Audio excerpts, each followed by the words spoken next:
بسم اللہ الرحمن الرحیم الحمد للہ رب العالمین والصلاة والسلام علی سید المرسلین وعلی آلہ واصحابہ اجمعین اما بعد فاعوذ باللہ من الشیطان الرجیم بسم اللہ الرحمن الرحیم ان عدة الشهور عند الله 12 شهرا في كتاب الله يوم خلق السماوات والأرض صدق الله العظيم. وقال النبي صلى الله عليه وسلم أفضل الصيام بعد رمضان شهر الله المحرم او کما قال علیہ الصلاۃ والسلام. محترم بزرگوں اور دوستوں،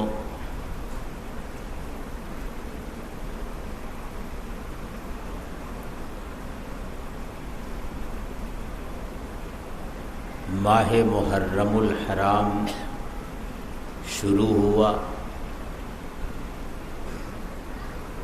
اور ہجری کیلنڈر کا یہ سال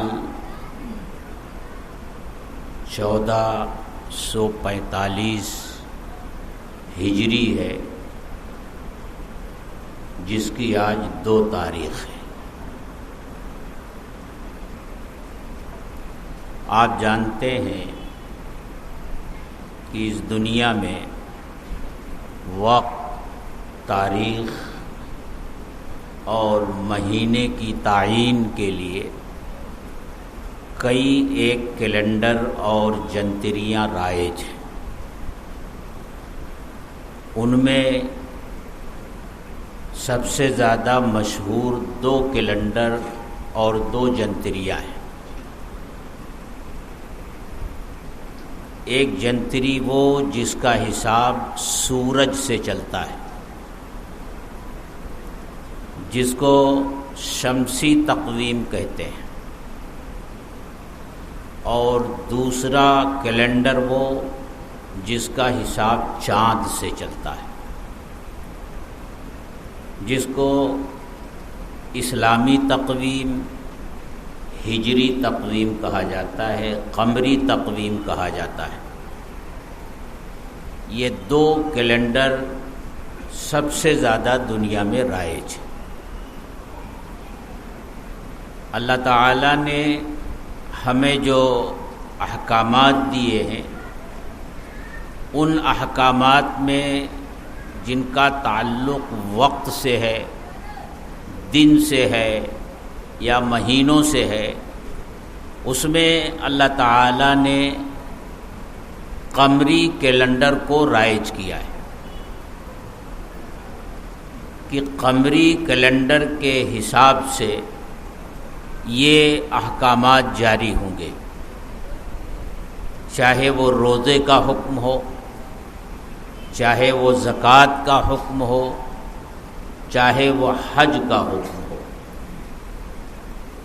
اس میں قمری کیلنڈر کا اعتبار ہوگا، اور قمری کیلنڈر کے حساب سے جو حج کے مہینے آئیں گے وہی حج کا وقت ہوں گے.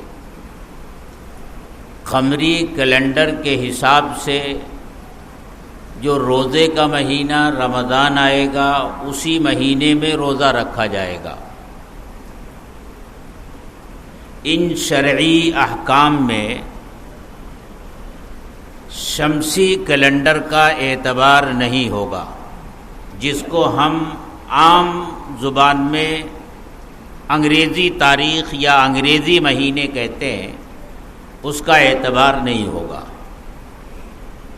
آپ جانتے ہیں کہ جو قمری مہینے ہوتے ہیں وہ یا تو 29 کے ہوتے ہیں یا 30 کے ہوتے ہیں، اور ان کا دار و مدار چاند پر ہوتا ہے. اور جو شمسی مہینے ہوتے ہیں وہ 30 کے ہوتے ہیں، 31 کے ہوتے ہیں، اور ایک مہینہ 28 کا ہوتا ہے، اور 2-3 سالوں کے بعد وہی مہینہ ایک مرتبہ 29 کا بھی آتا ہے، فروری۔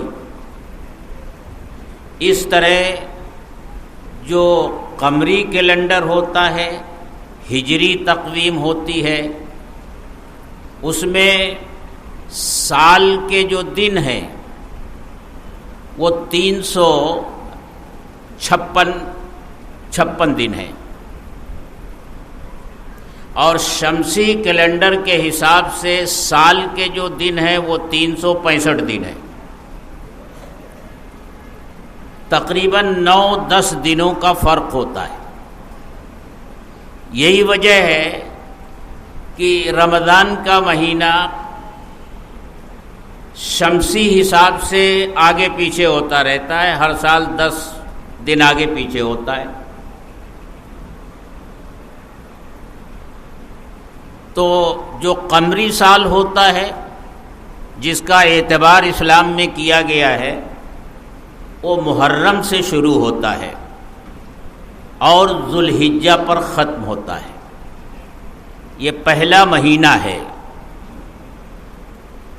قمری سال کا۔ پچھلے مہینے میں 1444 ہجری ختم ہوئی، اور ابھی کل سے 1445 ہجری شروع ہوئی، اور آج محرم کی 4 تاریخ ہے۔ چونکہ شرعی احکام یہ قمری حساب سے چلتے ہیں، قمری کیلنڈر کے مطابق چلتے ہیں، اس لیے علماء نے لکھا ہے کہ مسلمانوں پر قمری مہینے اور ان کی تاریخ اور ان کے چاند کا حساب رکھنا یہ فرض علی الکفایہ ہے۔ یعنی اگر سب لوگ اس کا حساب رکھنا چھوڑ دیں گے تو سب کے سب گنہگار ہوں گے، فرض کو چھوڑنے والے ہوں گے، اور اگر کچھ لوگ اس کا حساب رکھیں گے اور باقی لوگ اس کا حساب نہیں رکھیں گے تو گنہگار تو نہیں ہوں گے۔ لیکن جب اسلامی احکام کا تعلق قمری تقویم سے ہے تو لکھا ہے کہ افضل اور بہتر یہ ہے کہ ہر مسلمان کو چاہیے کہ وہ چاند دیکھنے کا اہتمام کرے، چاند کے اعتبار سے یہ کون سا مہینہ ہے اس مہینے کا نام اسے یاد ہو، اور آج چاند کی کون سی تاریخ ہے اسے بھی اس کا علم ہو۔ یہ بہتر اور افضل ہے، لیکن اس کا یہ مطلب ہرگز نہیں کہ شمسی کیلنڈر کے حساب سے تاریخیں طے کرنا یا کوئی پروگرام طے کرنا یہ ناجائز اور حرام ہے، ایسا نہیں ہے۔ آدمی اپنی دنیا کے معاملات اور دوسرے امور جن کا تعلق شرعی احکام سے نہ ہو ان میں وہ شمسی کیلنڈر کا استعمال کر سکتا ہے اپنی سہولت کے لیے، لیکن بہرحال ہر ایمان والے کو یہ چاہیے کہ وہ قمری سال کے ہر مہینے کا نام جانے، ہر مہینہ چاند دیکھنے کا اہتمام کرے، اور آج اس مہینے کی کون سی تاریخ ہے اس کا بھی اسے علم ہو، اور مسلمان اپنے درمیان ان قمری تاریخوں کو رواج دینے کا اہتمام بھی کریں، کیونکہ ان کے ساتھ ہی احکامات کا تعلق ہے۔ بہت سارے احکامات ہیں، اللہ کے رسول صلی اللہ علیہ وسلم سے لوگوں نے پوچھا یہ چاند کیا ہے؟ ہم دیکھتے ہیں کبھی چاند پورا ہوتا ہے، کبھی آدھا ہوتا ہے، اور کبھی آدھے سے بھی گھٹ کر بہت کم رہ جاتا ہے، اور کبھی وہ غائب ہو جاتا ہے، اس کی وجہ کیا ہے؟ تو اللہ تعالیٰ نے حکیمانہ جواب دیا کہ تمہیں اس سے سروکار نہیں ہونا چاہیے کہ چاند گھٹتا اور بڑھتا کیوں ہے۔ چاند سے تمہارے فوائد کیا ہیں، تمہیں اس پر نظر رکھنا چاہیے۔ اللہ تعالیٰ نے ارشاد فرمایا یسألونک عن الاہلہ، اے محمد صلی اللہ علیہ وسلم لوگ آپ سے چاند کے بارے میں پوچھتے ہیں، قل ہی مواقیت للناس والحج، آپ ان سے کہہ دیجئے یہ لوگوں کے لیے وقت کے متعین کرنے کا ذریعہ اور حج کے مہینوں اور اس کی تاریخوں کو متعین کرنے کا ذریعہ ہے۔ تو چاند سے اللہ تعالیٰ نے شرعی احکام کو جوڑا ہے، اس لیے یہ قمری سال جو ہوتا ہے جو شروع ہوا،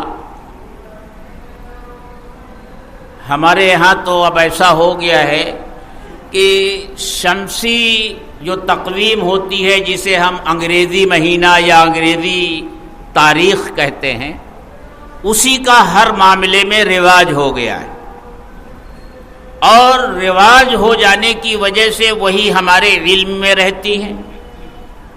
اگر آپ کبھی مجھ سے اچانک پوچھ لیں کہ آج چاند کی کتنی تاریخ ہے تو میں بھی گڑبڑا جاؤں گا۔ عام لوگوں کی بات کیا کہی جائے، سب کا یہی حال ہوتا ہے۔ پھر آج چاند کی کیا تاریخ ہے تو یا تو مسجد میں وہ لگی رہتی ہے تاریخ، یہ جو یہاں کیلنڈر لگا ہوا ہے اس میں چاند کی تاریخ ہے، یا اردو کے جو اخبارات آتے ہیں اس میں چاند کا کون سا مہینہ ہے اور کون سی تاریخ ہے اس کا ذکر ہوتا ہے۔ باقی عام طور سے غفلت ہے، اور ہم اپنے معاملات میں سے صرف ایک معاملے میں قمری تقویم مہینے اور تاریخوں کو لکھنے کا اہتمام کرتے ہیں، اور وہ ہے شادی کا کارڈ۔ شادی کے کارڈ میں ضرور لکھتے ہیں، باقی اور کہیں اس کا رواج نہیں رہ گیا۔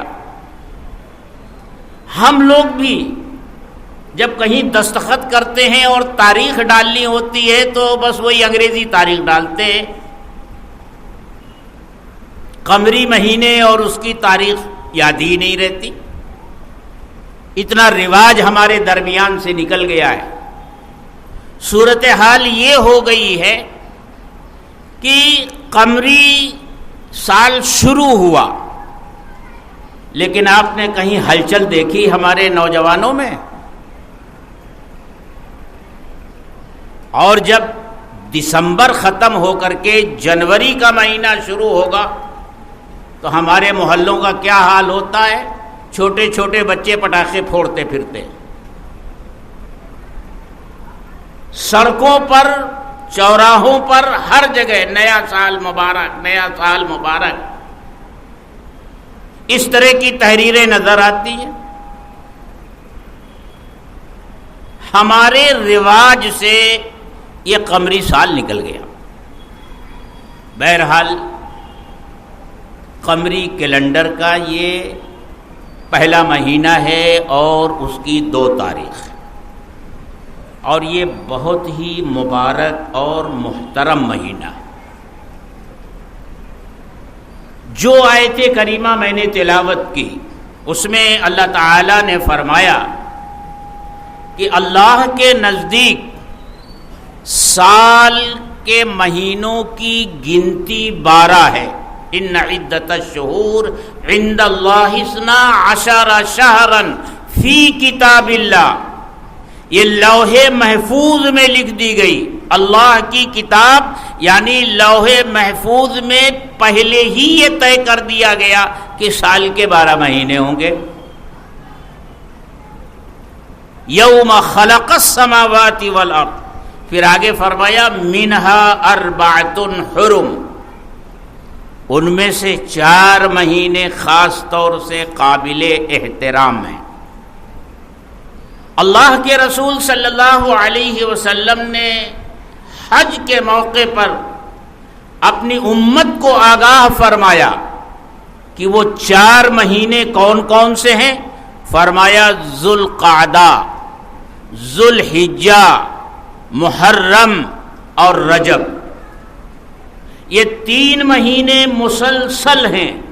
رمضان کے بعد شوال آتا ہے، شوال ختم ہوتا ہے تو ذوالحجہ، ذوالقعدہ، ذوالحجہ، محرم، اور پھر کئی مہینوں کے بعد، یعنی رمضان سے 1 مہینہ جو پہلے ہوتا ہے وہ شعبان ہوتا ہے، شعبان سے پہلے جو مہینہ ہوتا ہے وہ رجب کا ہوتا ہے۔ یہ 4 مہینے قابل احترام ہیں۔ اللہ نے اس زمین اور آسمان کو پیدا کرنے سے پہلے ہی یہ طے فرما دیا کہ یہ 4 مہینے قابل احترام ہیں، اور ان 4 مہینوں کا احترام تمام شریعتوں میں رہا ہے۔ حضرت آدم علیہ السلام سے لے کر کے حضرت محمد الرسول اللہ صلی اللہ علیہ وسلم تک جتنے بھی رسول اور نبی آئے، ان 4 مہینوں کا احترام ان کی امتیں کرتی رہیں۔ یہ حرمت والے مہینے ہیں، قابل احترام مہینے ہیں۔ حتیٰ کہ زمانے جاہلیت میں مکہ کے مشرکین بھی ان 4 مہینوں کا احترام کرتے تھے۔ قتل و قتال، لوٹ مار ایک دم سے بند کر دیتے تھے۔ ان کے ہاں کسی کی جان لے لینا، کسی کا مال لوٹ لینا، کسی کی عزت و آبرو لوٹ لینا، یہ تو روزمرہ کا معمول تھا، یہی ان کا محبوب مشغلہ تھا۔ لیکن جب یہ 4 مہینے آتے تھے تو سب بند ہو جاتا تھا، اور صرف ایک قبیلے قریش کو چھوڑ کر باقی پورے عرب میں جتنے قبائل تھے وہ اپنا تجارتی سفر انہی مہینوں میں کرتے تھے، کیونکہ انہیں اطمینان ہوتا تھا کہ ہمارا کوئی بھی دشمن قبیلہ ہمارے اوپر حملہ نہیں کرے گا۔ اور جہاں یہ مہینے ختم ہوئے، ساری تجارتی سرگرمیاں اور تجارتی اسفار بند ہو جاتے تھے۔ صرف قبیلے قریش ایک ایسا قبیلہ تھا کہ بیت اللہ کی وجہ سے، خانہ خدا کی وجہ سے انہیں عرب کے دیگر قبائل میں یہ مقام اور مرتبہ حاصل تھا کہ وہ جب چاہتے تھے سفر کرتے تھے اور بلا خوف و خطر سفر کرتے تھے۔ حفاظت کا کوئی انتظام نہیں ہوتا تھا، اور ان کے قافلے تجارت سے کوئی چھیڑ چھاڑ نہیں کرتا تھا۔ تو ان 4 مہینوں کا وہ بھی احترام کرتے تھے۔ جب اللہ کے رسول صلی اللہ علیہ وسلم تشریف لائے تو اب وہ حکم جو تھا کہ قتل و قتال بھی نہیں ہوگا، جہاد بھی نہیں ہوگا اس مہینے میں، وہ حکم تو ختم ہو گیا۔ لیکن یہ 4 مہینے فضیلت والے ہیں، ان میں عبادت کرنے کا جو ثواب ملتا ہے، ان مہینوں کے علاوہ دوسرے مہینوں میں عبادت کرنے کا وہ ثواب نہیں ملتا۔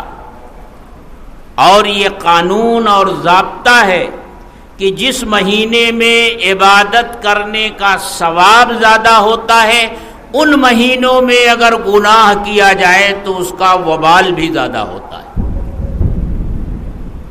تو یہ 4 مہینے خاص طور سے قابل احترام ہیں۔ ان میں سے ایک مہینہ یہ محرم الحرام بھی ہے۔ حرام کا لفظ جب آتا ہے تو جو لوگ نہیں جانتے کہتے حرام۔ حرام کا معنی حرمت والا، قابل احترام. اسی لیے کیا کہا جاتا ہے؟ ذوالقعدۃ الحرام، ذوالحجۃ الحرام، محرم الحرام، حرمت والا مہینہ ذوالقعدہ، ذوالحجہ اور محرم. اور خاص طور سے اس مہینے کی 10ویں تاریخ جس کو عاشورہ کہا جاتا ہے. عاشورہ کے معنی ہی 10 کے ہوتے ہیں. اس کا نام عاشورہ اسی لیے رکھا گیا کہ وہ اس مہینے کا 10واں دن ہوتا ہے، 10ویں تاریخ ہوتی ہے. وہ خاص طور سے قابل احترام ہے. آپ کو اور ہم سب کو یہ یاد رکھنا چاہیے کہ 3 عشرے پورے سال میں خاص طور سے بہت محترم ہیں. 3 عشرے یعنی 10 دن کو ایک عشرہ کہتے ہیں. 3 عشرے سال میں ایسے آتے ہیں جو خاص طور سے قابل احترام ہیں. رمضان المبارک کا آخری عشرہ، ذوالحجہ کا پہلا عشرہ جس کے بارے میں کچھ باتیں آپ حضرات کے سامنے آئی ہیں، اور محرم الحرام کا یہ پہلا عشرہ. سال میں یہ 3 عشرے، 12 مہینوں میں یہ 3 عشرے خاص طور سے قابل احترام ہیں اور فضیلت رکھتے ہیں. محرم الحرام کا مہینہ قابل احترام، خاص طور سے اس کے یہ 10 دن قابل احترام، اور ان 10 دنوں میں خاص طور سے 10ویں تاریخ عاشورہ کا دن پورے مہینے میں سب سے زیادہ قابل احترام. علماء نے لکھا ہے، تاریخی باتیں ہیں، تاریخی روایات ہیں کہ محرم الحرام کی اس 10ویں تاریخ میں بہت سارے واقعات پیش آئے ہیں. حضرت آدم علیہ السلام کی توبہ اللہ تعالی نے 10 محرم الحرام کو قبول فرمائی. حضرت نوح علیہ السلام کی کشتی جو مسلسل سیلاب میں گردش کر رہی تھی، اسی مہینے کی 10ویں تاریخ کو جودی پہاڑ پر ٹھہری اور وہ اس پر سے اترے. حضرت ایوب علیہ السلام کو بیماری سے شفا محرم الحرام کی 10ویں تاریخ کو ملی. حضرت یونس علیہ السلام مچھلی کے پیٹ سے محرم الحرام کی 10ویں تاریخ کو باہر آئے. حضرت موسیٰ علیہ السلام کو فرعون اور اس کی قوم سے نجات اسی تاریخ کو ملی. فرعون بحر قلزم میں غرق ہوا اور موسیٰ علیہ السلام کو فرعون کے ظلم و ستم سے اسی تاریخ میں نجات ملی. ایک سلسلہ ہے تاریخی واقعات کا. ان تاریخی واقعات سے بھی محرم الحرام کی اس 10ویں تاریخ کی اہمیت سمجھ میں آتی ہے. اور یہ تاریخی واقعات نہ بھی پیش آتے تو کسی دن یا کسی مہینے یا کسی وقت کی فضیلت کا دار و مدار اللہ کے ارشاد اور حضرت محمد الرسول اللہ صلی اللہ علیہ وسلم کے ارشادات کے اوپر ہے.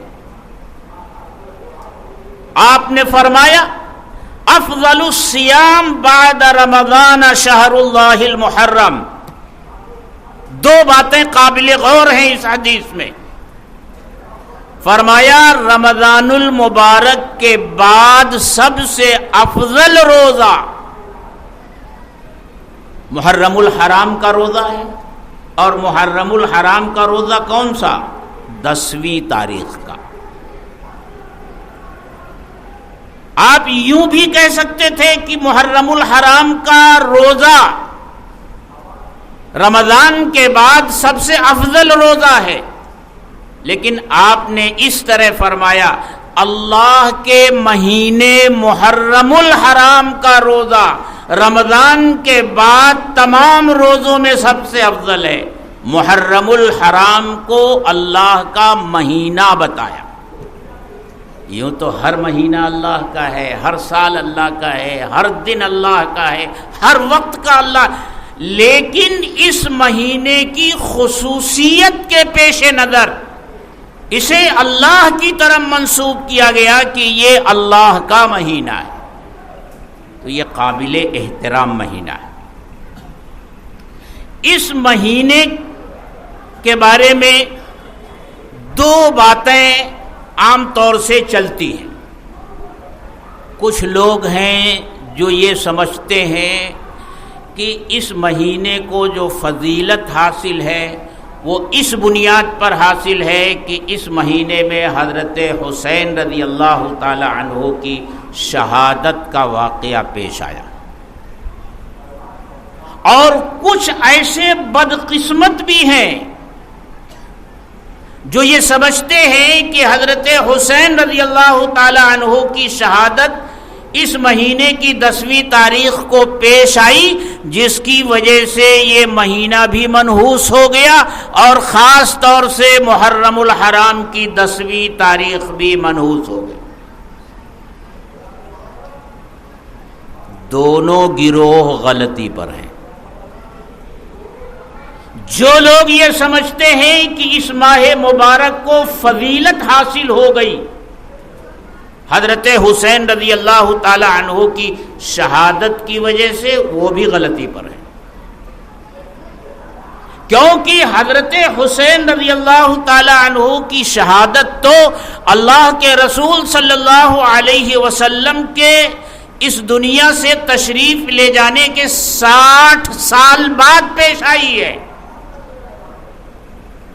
اور اس مبارک مہینے کی فضیلت اللہ کے رسول نے اپنی زندگی میں بیان کی ہے۔ تو اس مبارک مہینے کی فضیلت تو پہلے سے طے شدہ ہے،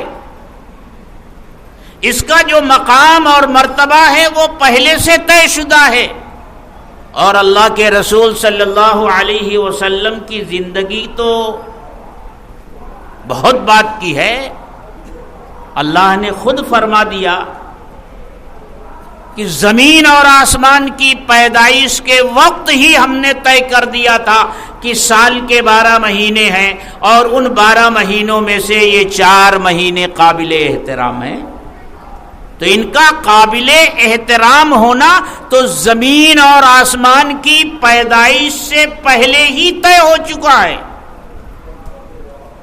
اور ان کا قابل احترام ہونا اللہ کے رسول صلی اللہ علیہ وسلم کے اس دنیا میں تشریف لانے سے پہلے ہی مسلم تھا، اور آپ اس دنیا میں تشریف لائے تو اس مبارک مہینے کی فضیلت آپ نے بیان فرمائی۔ جس نے عاشورہ کا روزہ رکھا تو اس کے پچھلے 1 سال کے گناہ معاف ہو جاتے ہیں، یہ اللہ کے رسول صلی اللہ علیہ وسلم کا ارشاد۔ 60 سال بعد حضرت حسین رضی اللہ تعالی عنہ کی شہادت کا واقعہ پیش آتا ہے، تو اس مبارک مہینے کی فضیلت تو پہلے سے مسلم ہے، اس مبارک دن کی فضیلت تو پہلے سے مسلم ہے۔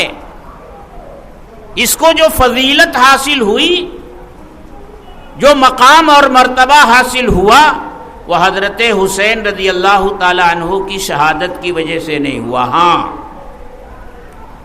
حضرت حسین رضی اللہ تعالی عنہ کی شہادت بہت عظیم شہادت، جگر گوش بطول کی شہادت ہے، نواسے رسول کی شہادت ہے، بڑی عظیم شہادت ہے، اور اس شہادت کو 4 چاند لگ رہے ہیں اس بات سے کہ یہ شہادت کا عظیم واقعہ محرم الحرام میں پیش آیا۔ اس کو مزید 4 چاند لگ رہے ہیں اس بات سے کہ محرم الحرام کی 10ویں تاریخ میں پیش آیا۔ تو شہادت کی عظمت میں اضافہ ہو رہا ہے. شہادت خود عظیم، لیکن وہ شہادت اس محرم کے مہینے میں پیش آئی، اس کی عظمت میں اور اضافہ ہو گیا. محرم الحرام کی 10ویں تاریخ میں پیش آئی تو اس شہادت کی عظمت میں اور اضافہ ہو گیا. اس کو ایک عام مثال سے آپ سمجھیے. حضرت حسین رضی اللہ تعالی عنہ کا مقام اور مرتبہ بہت بڑا ہے. ایک عام انسان کے بارے میں سمجھیے کہ ایک آدمی اگر شہید ہو جائے اللہ کے راستے میں تو شہادت یہ بڑی عظیم چیز ہے. وہ آدمی جسے شہادت کا مقام ملا اگر وہ سنیچر کے دن شہید ہو جائے تو شہادت عظیم چیز ہے. لیکن وہی آدمی اگر جمعہ کے دن شہید ہو تو جمعہ کے دن شہادت کا جو اسے اعزاز ملا، اس جمعہ کے دن شہادت پانے کی وجہ سے اس کی شہادت کی عظمت میں اضافہ ہوا. اس کی شہادت کی وجہ سے جمعہ کے دن میں فضیلت نہیں آ گئی. جمعہ کی فضیلت تو پہلے سے مسلم ہے، اس کی شہادت کی عظمت میں اضافہ ہوا. تو جو لوگ یہ سمجھتے ہیں کہ محرم الحرام یا اس کی 10ویں تاریخ کو فضیلت صرف اس وجہ سے ہے کہ حضرت حسین رضی اللہ تعالیٰ عنہ کی شہادت پیش، ایسا نہیں ہے میرے دوستو. اس کی فضیلت پہلے سے چلی آ رہی. اور جو لوگ یہ سمجھتے ہیں کہ یہ مبارک مہینہ منحوس ہو گیا اس شہادت کی وجہ سے، یہ دن منحوس ہو گیا اس شہادت کی وجہ سے، تو بدقسمت ہیں، محروم القسمت ہیں.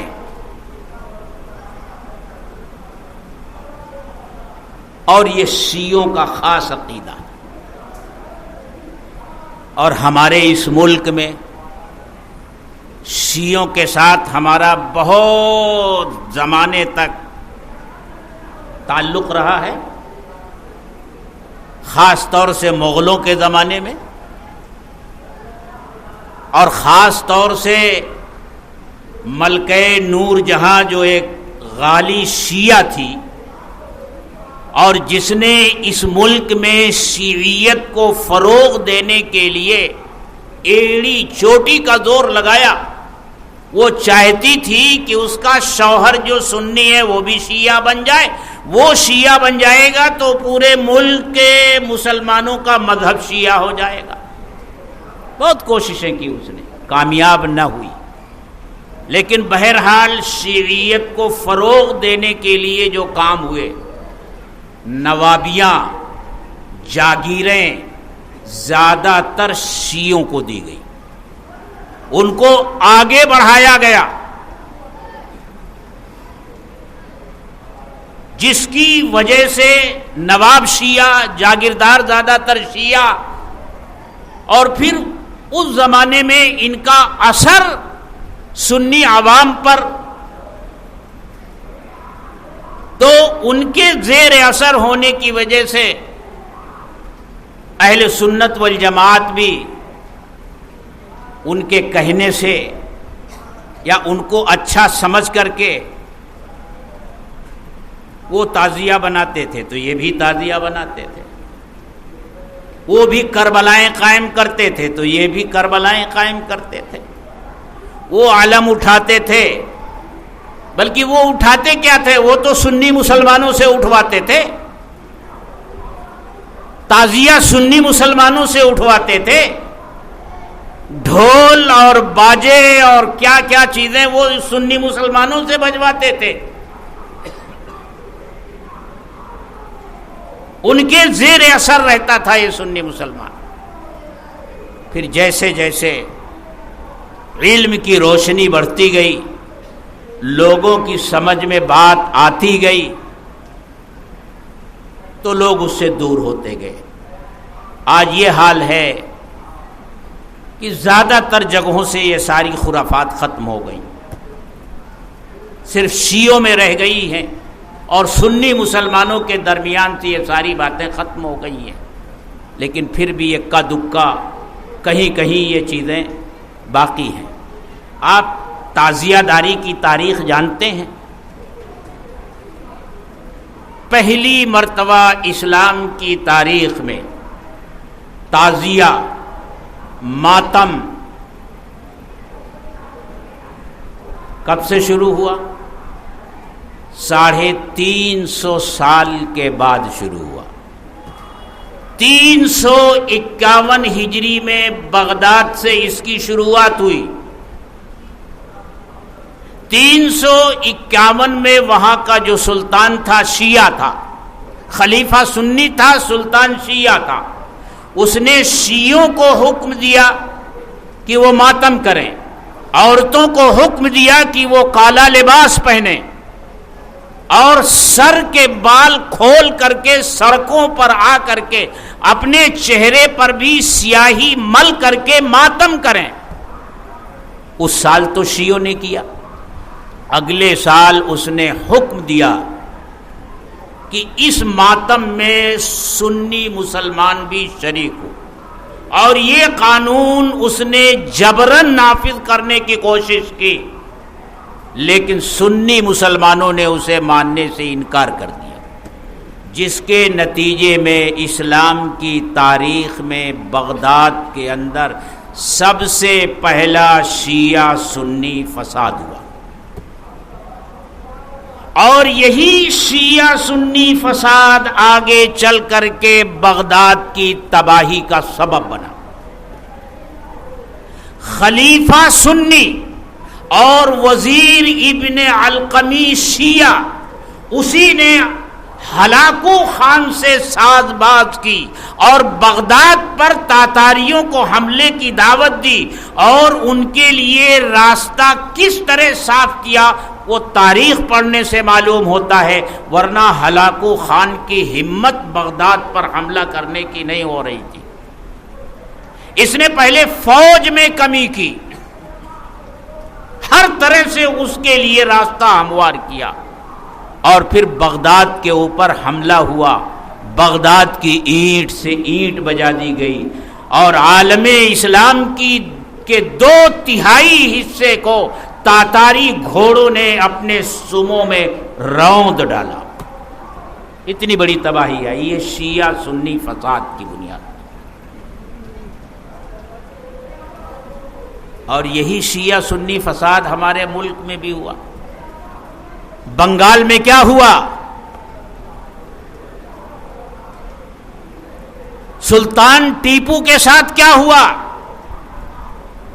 اس کا وزیر بھی شیعہ اور بنگال کے نواب سراج الدولہ کا وزیر بھی شیعہ، دونوں نے انگریزوں سے ساز باز کی،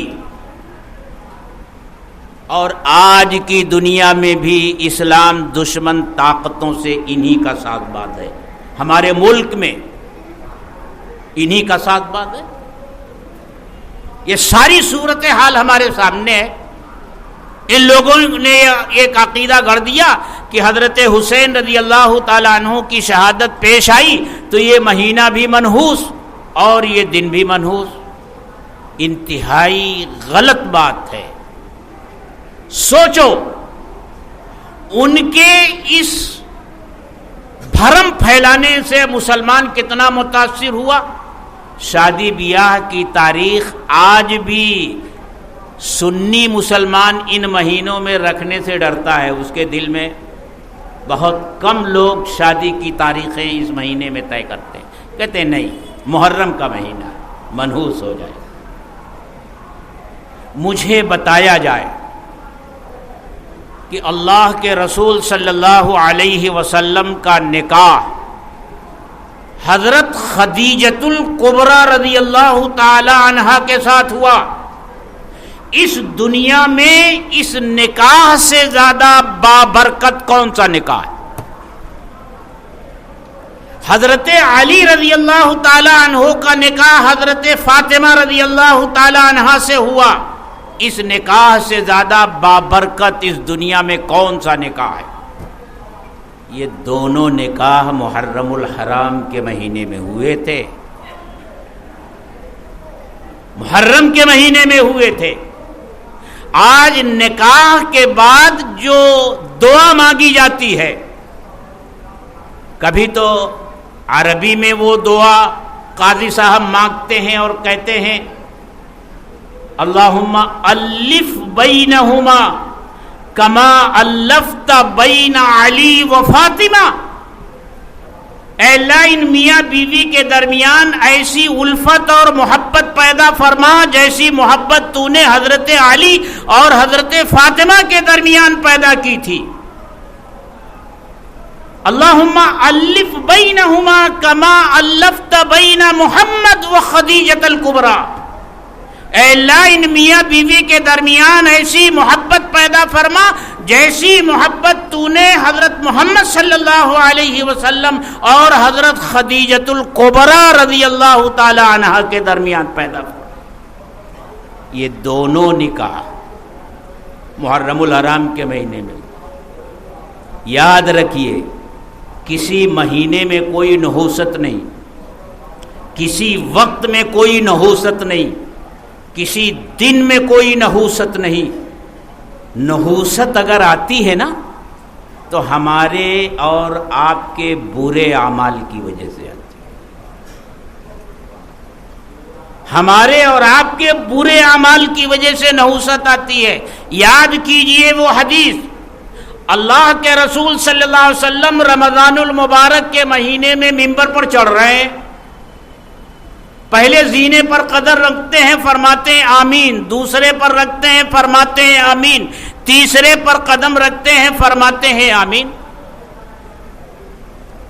خطبے اور نماز سے فارغ ہونے کے بعد صحابہ نے پوچھا کہ خلاف معمول ایک بات آج ہم نے آپ سے سنی، آپ نے آمین کہی، تو آپ نے فرمایا ہاں، اس وقت میرے پاس جبریل آئے تھے اور یہ کہا تھا کہ جو رمضان المبارک کا مہینہ پائے اور اس کی مغفرت نہ ہو جائے، اس پر انہوں نے لعنت بھیجی۔ تو دیکھیے، رمضان المبارک کا مقدس مہینہ ہے، لیکن جو رمضان کا احترام نہ کرے، روزے نہ رکھے، گناہ نہ چھوڑے، تو یہ رمضان المبارک کا مہینہ باوجود عظمت اور برکت والا ہونے کے اس کے لیے کسی طرح کا فائدہ نہیں پہنچاتا۔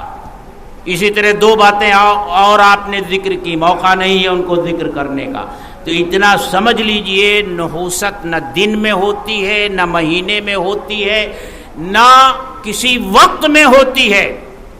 کوئی خرابی اگر کسی جگہ پیدا ہوتی ہے تو وہ ہمارے گناہ سے پیدا ہوتی ہے، ہماری بدعملی سے پیدا ہوتی ہے۔ اللہ ہم سب کی حفاظت فرمائے۔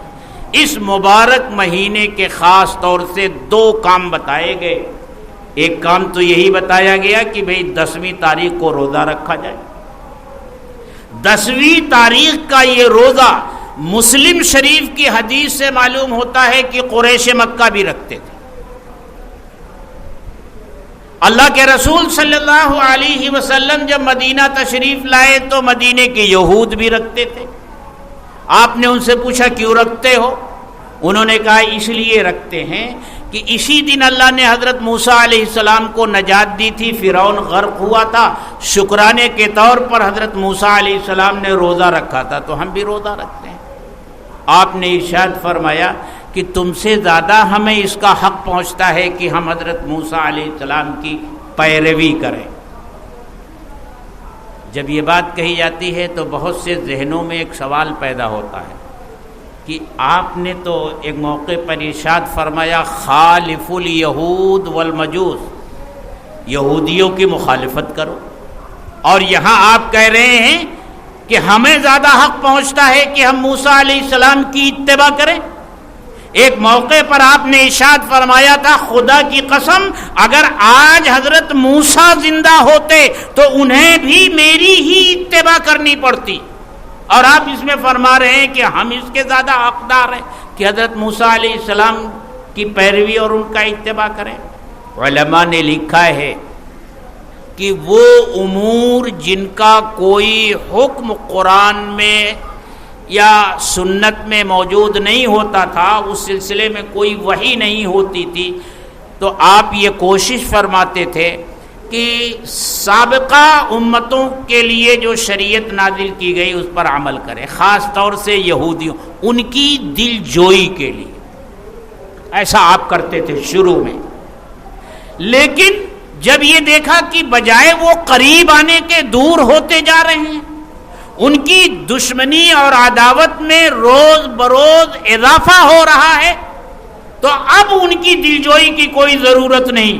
پھر آپ نے ارشاد فرمایا، جب آخر عمر میں آپ سے پوچھا گیا کہ اللہ کے رسول اگر وہ بھی روزہ رکھتے ہیں، ہم بھی روزہ رکھتے ہیں، تو ان کے ساتھ تو مشابہت ہو جائے گی، ہم کیا کریں؟ تو آپ نے ارشاد فرمایا، اگر میں اگلے سال زندہ رہا تو ایک روزہ اس کے ساتھ اور بڑھاؤں گا، پہلے یا بعد میں، تاکہ ان کے ساتھ مشابہت نہ رہ جائے۔ لیکن اگلا سال آنے سے پہلے آپ صلی اللہ علیہ وسلم اس دنیا سے رخصت ہو گئے۔ اس لیے علماء نے لکھا کہ ایک دن اور بڑھا لیا جائے۔ اگر صرف 10ویں تاریخ کا روزہ رکھا اور آگے پیچھے ایک تاریخ نہیں بڑھائی تو اس کو مکروہ تنزیہی لکھا ہے، اس کو مکروہ تنزیہی کہا۔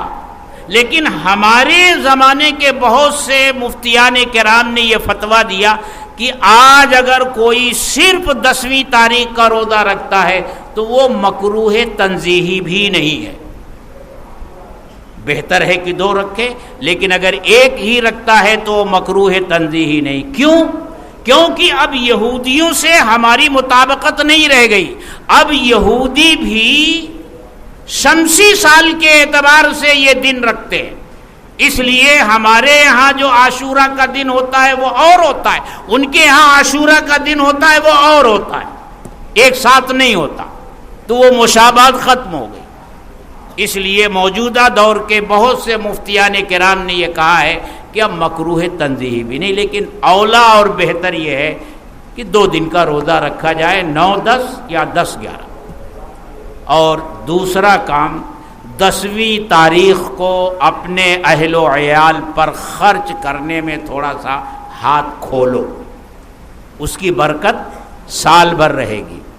آپ سوچو گے کہ 10ویں تاریخ کو تو روزہ رکھا جاتا ہے، اس میں ہاتھ کیسے کھولا جائے گا، کیسے کھلائے؟ ارے بھائی، دن بھر روزہ رکھو اور شام کو جو کھانا تیار کراؤ وہ ذرا عمدہ قسم کا کھانا ہو، کھچڑا نہیں، وہ تو پھر مشابہت ہو جائے گی ان کے ساتھ۔ عمدہ کھانے کھاؤ، گھر والوں کو کھلاؤ، ان کو خوش کرو۔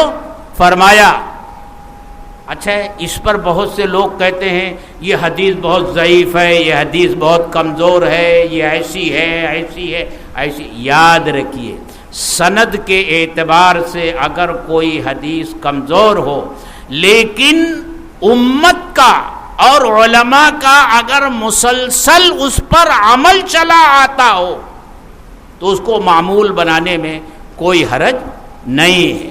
اللہ تعالی ہم سب کو اس کی سمجھ عطا فرمائے۔ وآخر دعوانا ان الحمد للہ رب العالمین۔ سید ولد آدم خیر الانام، اس پہ لاکھوں درود، اس پہ لاکھوں سلام۔